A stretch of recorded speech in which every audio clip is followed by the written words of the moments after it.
Tirupati bus stand కావాలా, Vijayawada bus stand కావాలా, లేదంటే విశాఖపట్నంలో 100 కోట్ల విలువైనటువంటి మధురవాడలో ఐటీ హిల్స్లో భూమి కావాలా, భోగాపురం ఎయిర్పోర్ట్ పక్కన కావాలా, రాజమండ్రి ఎయిర్పోర్ట్ పక్కన కావాలా, లేదంటే మీరు అన్నట్టుగా కర్నూలు ఓరవకల్లు పక్కన కావాలా, ఓరవకల్లు ఎయిర్పోర్ట్ పక్కన, మీకు ఎక్కడ ఏ భూమి కావాలన్నా కేవలం 99 పైసలే.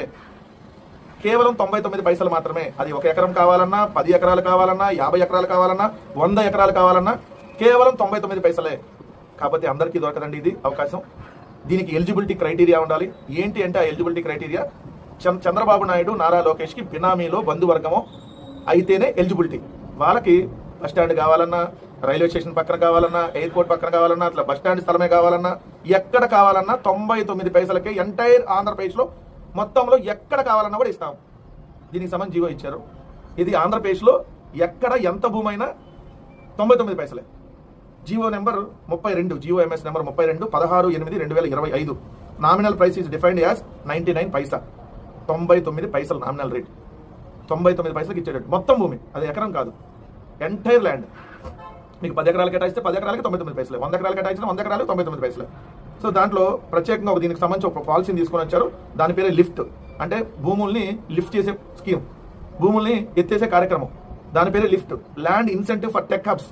లిఫ్ట్ పేరుతో ప్రత్యేక పాలసీని తీసుకొని వచ్చి ఊరు పేరు లేనటువంటి వరుస కంపెనీలా ఎట్లా ఉన్నాయో అలాంటి కంపెనీలకి 99 పైసలకి దోచిపెట్టడం కోసం కొత్తగా ఫార్చ్యూన్ 500 యూరప్ అనేది చెప్పి దాంట్లో ఉన్నటువంటి కంపెనీలకు 500 కంపెనీల్లో ఉంటే ఇస్తామని చెప్పారు. దాంట్లో అసలు 500 కంపెనీలు ఐటీకి సంబంధం లేని కంపెనీలు చాలా ఉన్నాయి, నాన్ ఐటీ సెక్టర్ కంపెనీలు లైక్ రియల్ ఎస్టేట్ ఇవన్నీ. సో దాంట్లో సింగపూర్కి స్విట్జర్లాండ్కి సంబంధించినటువంటి 36 కంపెనీలు ఏదైతే ఉన్నాయి దాంట్లో, అంటే ఇది ఎలా వాళ్ళు దోచిపెట్టేటటువంటి కార్యక్రమం చేస్తున్నారు అనే దానికి ఇది ఒక ఎగ్జాంపుల్ కదా. మొన్నటికి మనం చూస్తే ఏఎన్ఎస్ఆర్ అని చెప్పి బెంగళూరుకు సంబంధించినటువంటి ఏదైతే ఒక సంస్థకి 10 ఎకరాలు, విశాఖపట్నం మధురవాడలో మధురవాడ ఐటీ హిల్స్ నెంబర్ 3లో 2.5 ఎకరాలు, నెంబర్ 4లో 7.29 ఎకరాలు, మొత్తంగా 10 ఎకరాల 29 సెంట్లు. 10 ఎకరాల 29 సెంట్లు కేవలం 99 పైసలు. ఎంటైర్ ల్యాండ్ ఆఫ్ 10 ఎకరాస్, దాదాపు ఎకరం 100 కోట్ల పైన ఉంటుంది అక్కడ. ఏఎన్ఎస్ఆర్ అనే సంస్థకి అప్పచెప్పారు. అలానే చూస్తే కపిల్ చిట్ ఫండ్స్ వాళ్ళకి ఇదైతే ఎకరం 1.5 ఇచ్చారు. బట్ కపిల్ చిట్ ఫండ్స్ అనే వాళ్ళు వచ్చి రెసిడెన్షియల్ ప్రాజెక్ట్ కడతారంట అక్కడ. దానికి అక్కడ 50 నుంచి 60 కోట్లు ల్యాండ్ వాల్యూ ఉంటే 50 నుంచి 60 కోట్లు, దాదాపు 70 నుంచి 100 కోట్లు ఉంది. అట్లానే సత్వా రియల్ ఎస్టేట్.